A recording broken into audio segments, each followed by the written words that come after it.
ताई नमस्कार. काय नाव तुमचं? नीलिमा नितेश सुतार.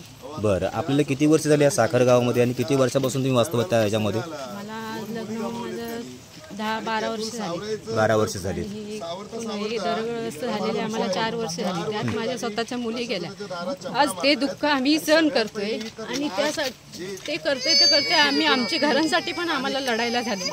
किती वर्ष तुम्ही हा संघर्ष करताय? हा तुम्ही 4 वर्ष तुमचा संघर्ष झाला का? तर याबद्दल थोडंसं पाठी घ्यायचं. हां, आणि आज मला सांगा, ही आपली माती आपली माणसं ही लोक आज तुम्हाला जे सहकार्य करतायत, तर तुमच्या काय भावना व्यक्त होतात? तुम्हाला काय वाटतं, सरकार तुम्हाला घर देईल तुम्हाला वाटतंय? आम्ही शासनाकडे एवढंच ठाम निर्णय ठेवतोय की आम्हाला न्याय मिळून द्यावा, आमची घरं मिळून द्यावी. आमची मुलं आम्ही घेऊन भाड्याने राहतोय. कोणत्या ठिकाणी तुम्ही राहता भाड्याने? पोलादपूरमध्ये. 2 वर्ष आम्ही गावाला तिथं राहिलो. किती भाडं भरता तुम्ही इथे? 5,000 भाडं. सर नमस्कार, बोला. तुम्हाला काय वाटतं सर, आज आपण हा जो स्मशानसारखा गाव आज जिवंतपणे आपण माणसांना मरण्याची वेळ त्यात, म्हणजे सरकार हा नपुंसक आहे असं तुम्हाला वाटतं का, की सरकारला जाग येत नाही? नपुंसक असं म्हणणार नाही. आपले मंत्री साहेब सक्षम आहेत, परंतु ज्या गोष्टी घडत आहेत त्याच्यावरती बोलणं खूप गरजेचं आहे. गेले 4 वर्ष बघा, 2022 साली झालेला हा मुद्दा, तेव्हा आपण अनेकांनी ट्रक भरून जी गोष्ट पाहिजे ती वाटली, पण त्याच्यानंतर दुर्लक्ष झालेलं आहे सुतारवाडी आणि केवनाळे. बरोबर. तर मी एक तरुण आहे, माझ्या तालुक्याचा आहे, मला ती कळकळ नक्कीच राहील की गरिबांवरती जो होणारा अन्याय आहे हा कुठेतरी थांबावा. आज जे पुढाऱ्यांनी 25-26 कोटी घालून जी काय व्यायामशाळा वगैरे बांधलेल्या आहे, डेव्हलपिंग केले, महत्व न देता त्याच जागेवरती घरं दिली असतील तर नक्की आम्हाला सर्व गरिबांना बरं वाटतं. लोकांना एक निवारण तयार झालं असतं. बरोबर आहे. ताई तुम्हाला काय वाटतं? आता 4 वर्ष झाली तेच मागणी सरकारकडे, तरी सरकार काही निर्णय घेत नाही, काय नाही. जरी आम्हाला ट्रकभर सामान पाठवलं तरी काय ते 4 वर्ष पुरणार आहे का? नाहीच ना पुरणार. बोला. भाडे नाहीत पोलादपूर, त्यांचं काय? आणि दरवर्षी पाऊस आला की चला कागदपत्र आणलं की तुम्ही इथनं राहू नका, इथनं कुठेतरी जा. कुठे जायचं? आता आम्हाला असं समजलं की जे तुम्हाला जे पत्र्याची शेड वगैरे जे काही तुम्हाला घरं दिलेत त्याला काय होल पडलेले आहेत, साप येतात, विंचू येत आहेत, तर तुम्हाला काय वाटतं त्याच्यामधनं रोग राहायची ही तुम्हाला भीती काय वाटते त्याच्यामधनं? तुम्ही बघायचा नाही, मी येऊन बघून गेलोय, पण आजची सिच्युएशन जी तुम्हाला जी बोलायची ते तुम्हाला काय वाटतं की म्हणजे त्या टायमाला धोका झाला, जे अकस्मात जे दरड कोसळली त्यातनं तर आपले जीव गेलेत लोकांचे, बरेचसे काही लोक घराची बरबाद पण झालेत, पण त्यातून ही आज जे झाले तर त्याचं काय आहे? तुम्हाला काय वाटतं? काय म्हणजे हेच म्हणजे वाटतं की आम्हाला काहीच मागणी करत वयम सला बांधले, आम्ही काय तिथून मुलं घेऊन येणार आहे का इथं एम शालेला? तुम्हाला ताई काय वाटतं याच्यात? आम्हाला घरं भेटली पाहिजे खरं आहे, पण आज आम्ही गावाला आलो ना की आम्हाला कुठे राहायला पण जागा नाही. आम्ही दुसऱ्यांच्या घरात येऊन राहतो, पिशवी द्यायला तिथे पण आम्हाला ती लोक चांगले व्यवस्थित करतात, पण शेवटी आम्हाला दुसऱ्यांच्या घरात येऊन राहायला लागतंय ना. म्हणजे स्वतः उन्हाळा असला की तिथे पण पाण्याची टंचाई असते, त्याच्यामुळे त्यांना पण दुसरे पण लांबून पाणी पण आणावं लागतं ना. आणि माझे सासू-सासरे पण त्याच्यामध्ये बोला सासरे पण माझे त्याच्यामध्येच केले. त्यांचं किती वय होतं? आणि सासऱ्यांचं होते 60-70 पर्यंत होते. अजून कोण बोलणार आहेत तुम्ही? ताई तुम्ही बोलताय? हा बोला.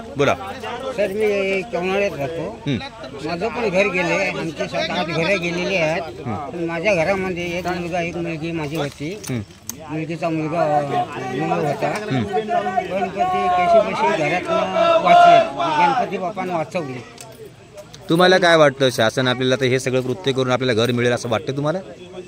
जे 4 वर्षापूर्वी तुम्ही धडपड केलीत, आता मला वाटतं हा 5वं वर्ष, मग 5व्या वर्षामध्ये पण तुम्हाला हे कृत्य करून तुम्हाला न्याय मिळेल असं तुम्हाला वाटतं का? आम्ही भाड्याने राहतो, आम्हाला काय प्रशासन आपल्यासाठी काय करेल? प्रशासन आपणच आहोत, काय करेल मागे आपण तिथे तेच प्रशासन होतं. अजून तुम्ही काय बोलताय? लवकरात लवकर घरं द्यावी सरकार.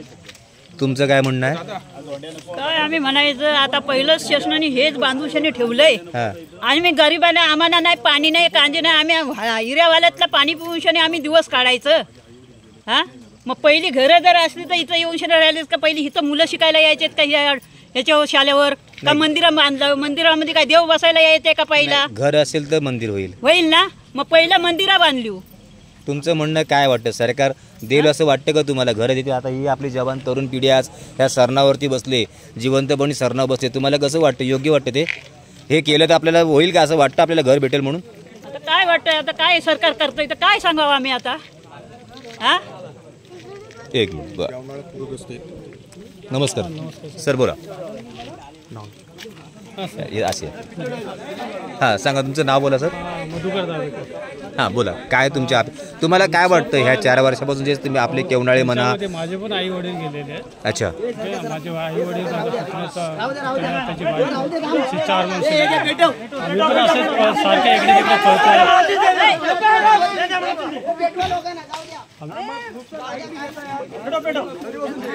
आम्ही 4 वर्ष असेच जातो इकडे तिकडे, कुठल्या मंत्र्याला भेट पण काही होत नाहीये. सगळ्यांचा तोच प्रॉब्लेम आहे. काल परवा पण तटकरे साहेबांना भेटलो होतो. तटकरे साहेबांना मंत्रालयात जाऊया, आम्हाला कळलं की इथे असं होतं, तर आम्ही पण आलो यांच्यासाठी. 2:15 झाले सहभागीसाठी इथे आलो आम्ही. गेले 4 वर्ष आम्हाला आश्वासन देते शासन वगैरे, सरकार आम्हाला आश्वासन देते. आता आम्ही गप बसणार नाही. प्रत्यक्ष आमच्या कंटेनरच्या परिस्थिती बघितलं, बरं, हे जे आता जे पेट्रोल टाकतायत किंवा लाकडं भेटत, आज मला सांगा ह्याच्यामध्ये कोणती तरी आई बहीण असेल, ती पण सवासीन असेलच ना, कोण नाही कोणतरी. आज तिचं आज सांगा हे जाळून घेतलं की काय झालं? शासन आम्हाला निधी देणार हे पण माहिती पडले. तिचं कुंकू जाईल त्याचं काय? शासन तिथं माणसं म्हणतात निधी देतात. पण मला सांगा ना, नाही एक लक्षात घ्या, आज जे ही जी आटासाठी आज जे पोलीस यंत्रणा जी आहेत, पोलादपूर पोलीस यंत्रणा आहेत, ते त्यांची कर्तबगारी करतायत. तर मला सांगा, आज जर हे जाळून घेतलं तर ह्याच्यात नुकसान कोणाचे आहे? आता हे सरण पेटवतात किंवा काय करतायत?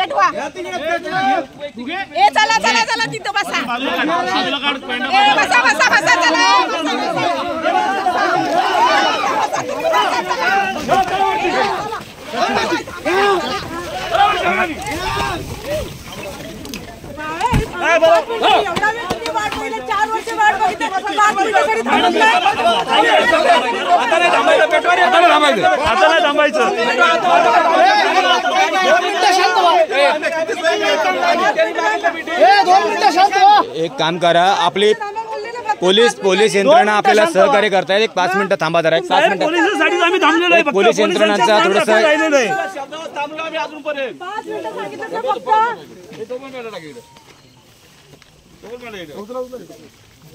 तुम्हाला भाजलं काय? नाही.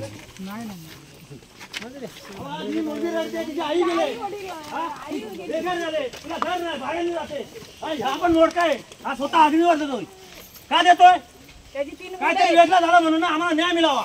हा कुणाचा न्याय? आम्ही आमचा हक्काचा न्याय मागतो. हे जर शासनाला यांना काय इज्जत नाहीये का? यांना इज्जत नाहीये का? काय यांच्या जीवाची किंमत नाही.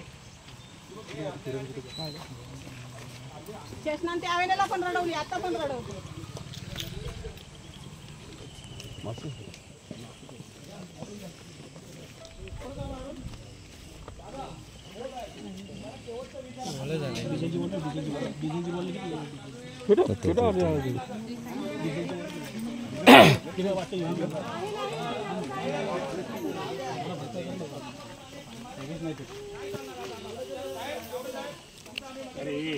परत उचलणार, परत मीच भाजणार आहे. कशाला करताय?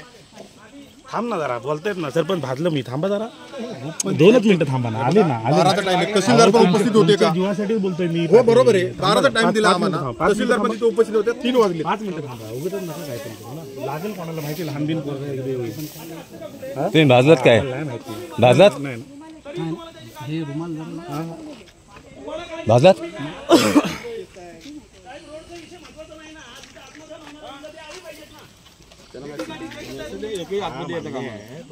ठीक आहे ना, थांबा.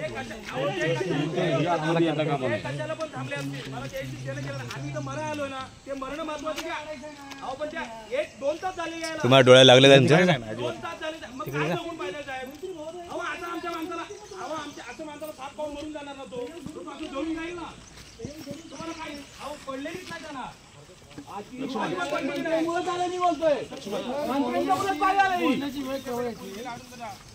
तेव्हा आपण इलेक्शन वगैरे करतो तेव्हा अगदी हात जोडतो.